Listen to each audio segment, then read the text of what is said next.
बिस्मिल्लाहिर्रहमानिर्रहीम अस्सलाम वालेकुम। Welcome to N G Khan academy ईटा गाइडलाइन। चैप्टर 4 में हमने लेक्चर फर्स्ट में एक रिव्यू देखी थी कि how one form of energy is converted into another form.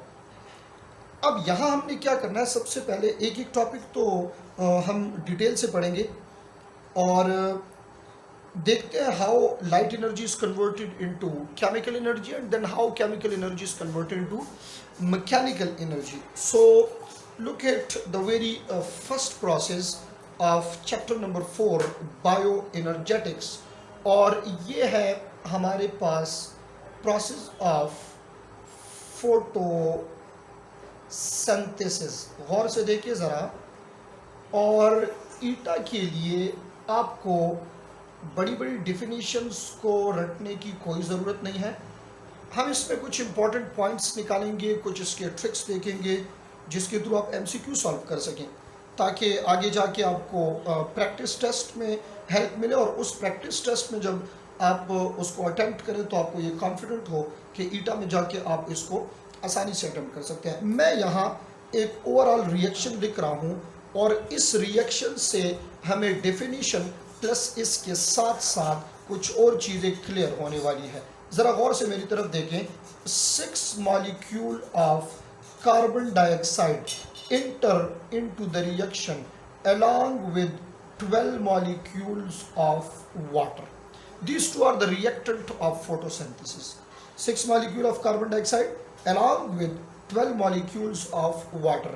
याद कर लें, इन दोनों की फिक्सेशन यहाँ पे होगी और किस चीज़ में होगी, किस चीज़ के प्रेजेंस में होगी, सीखना इंतहाई इम्पॉर्टेंट है।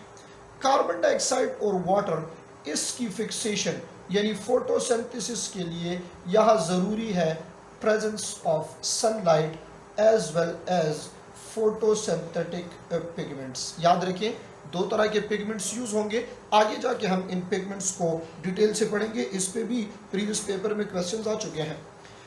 यहाँ प्रोडक्ट में आपको मिल जाएगा C6H12O6 यानी एक glucose molecule, along with 6 molecules regenerated। गौर करें मेरी बात की तरफ, यहाँ 12 molecule ऑफ वाटर रिएक्शन में इंटर हो रहे हैं और 6 molecule ऑफ वाटर जो है ये दोबारा निकल रहे हैं।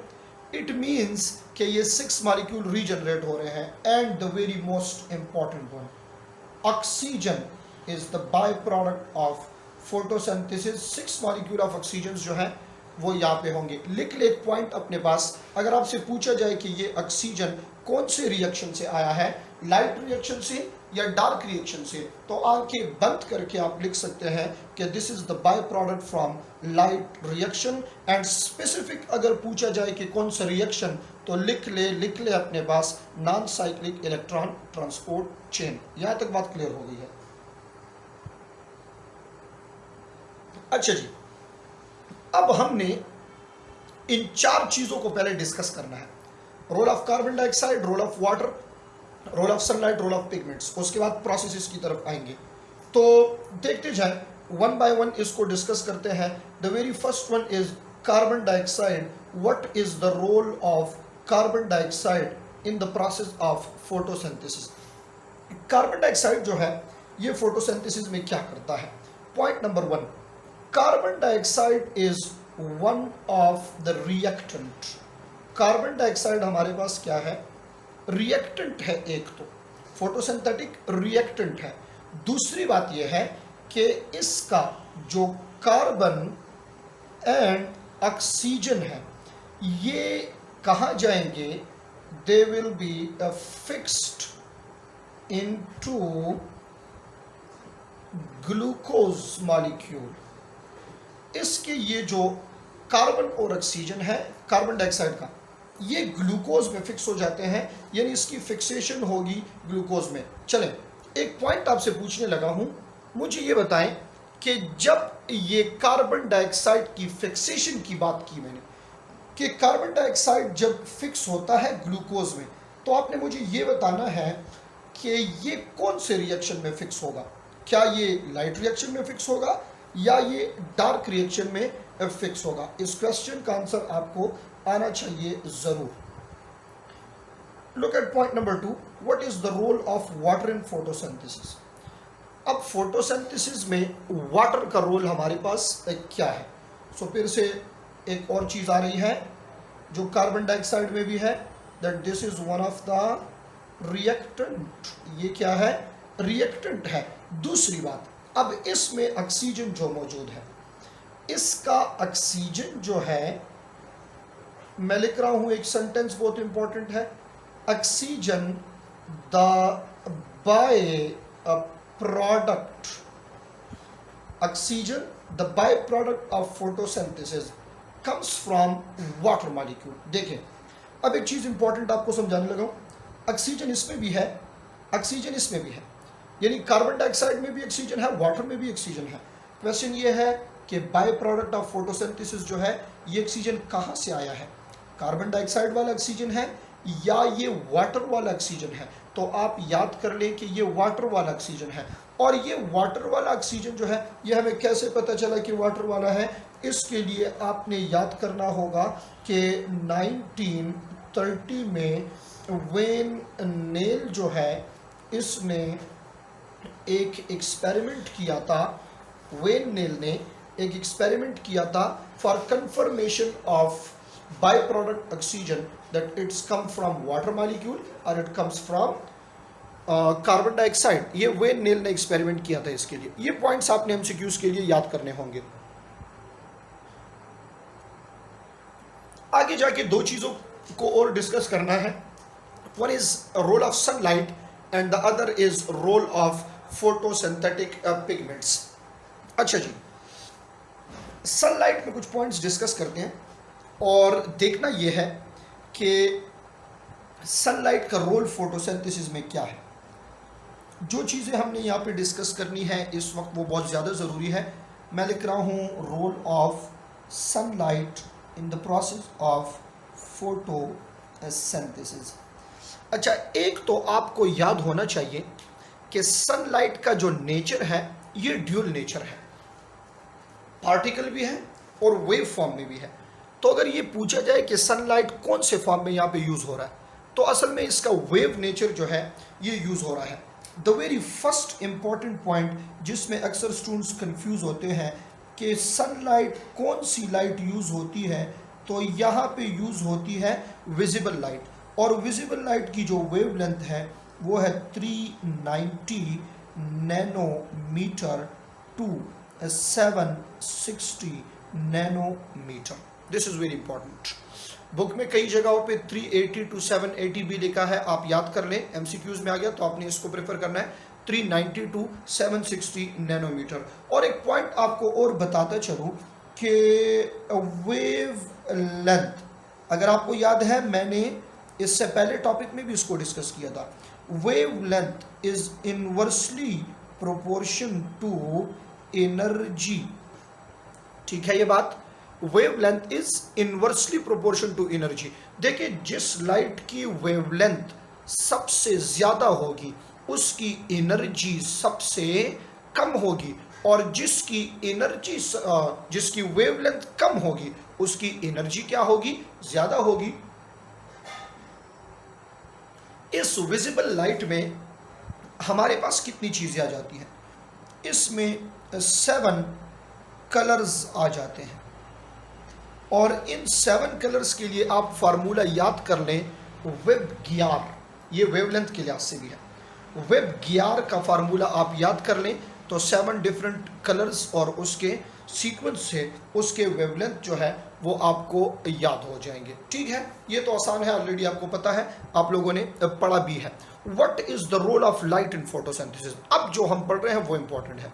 इस फोटोसिंथेसिस में इस सनलाइट का रोल क्या है, ये क्या कर रहा है इसमें।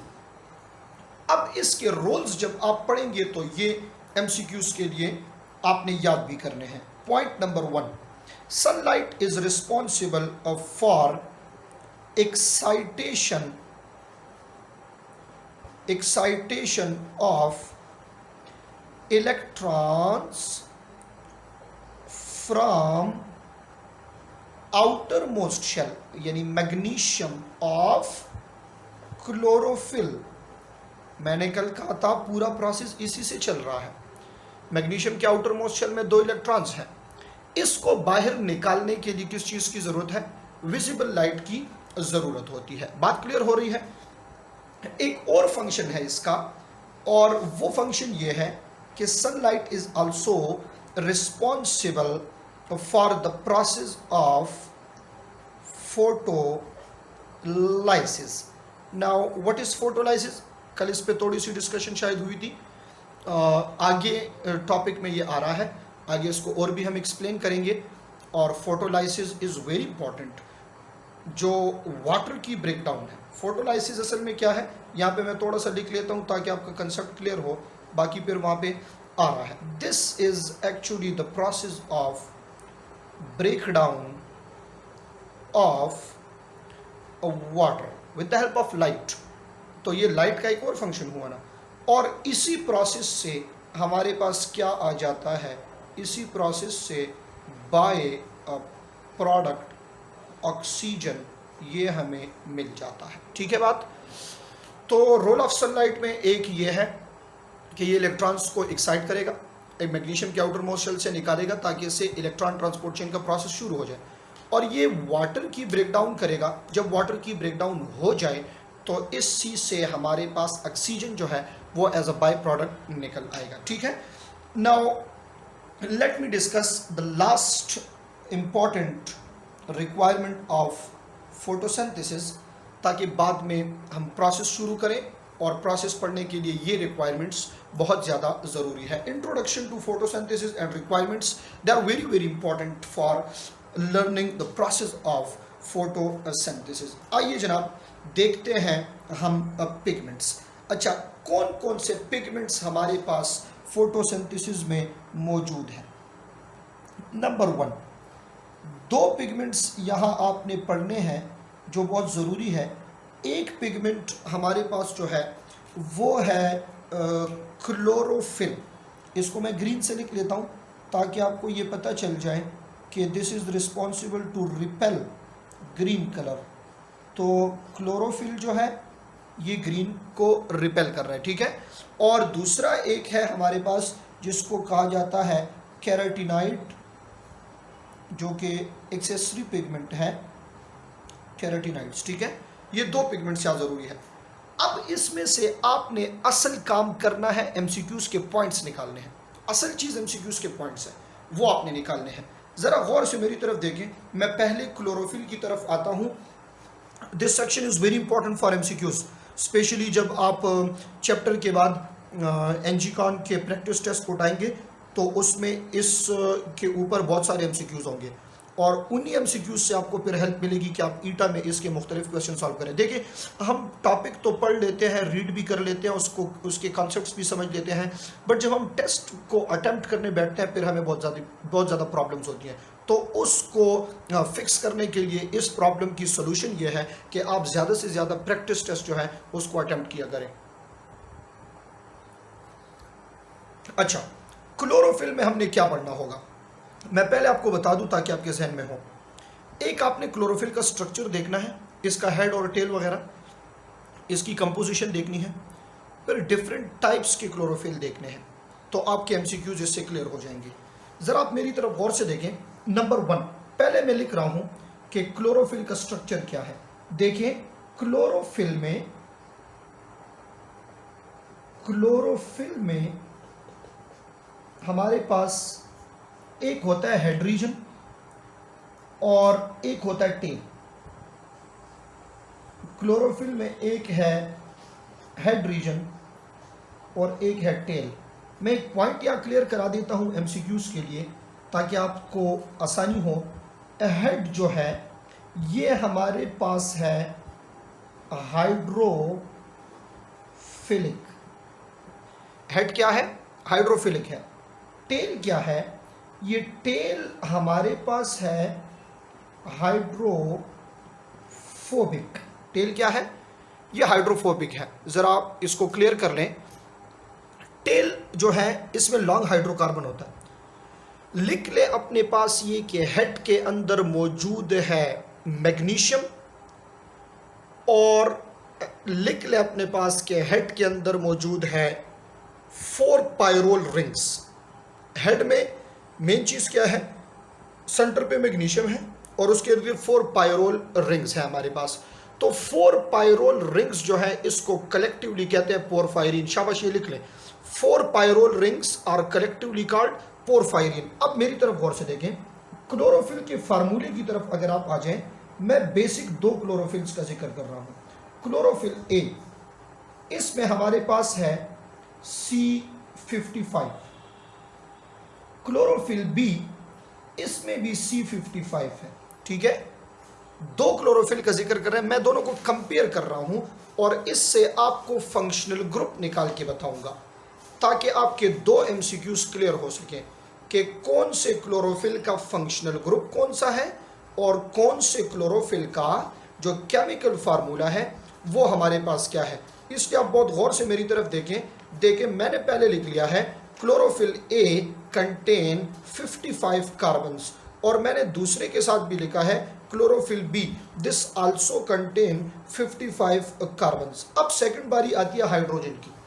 तो क्लोरोफिल ए जो है, इसमें नंबर ऑफ हाइड्रोजन्स हमारे पास कितने होंगे, नंबर ऑफ हाइड्रोजन्स इसमें 70 है। क्लोरोफिल बी में यही हाइड्रोजन 72 है।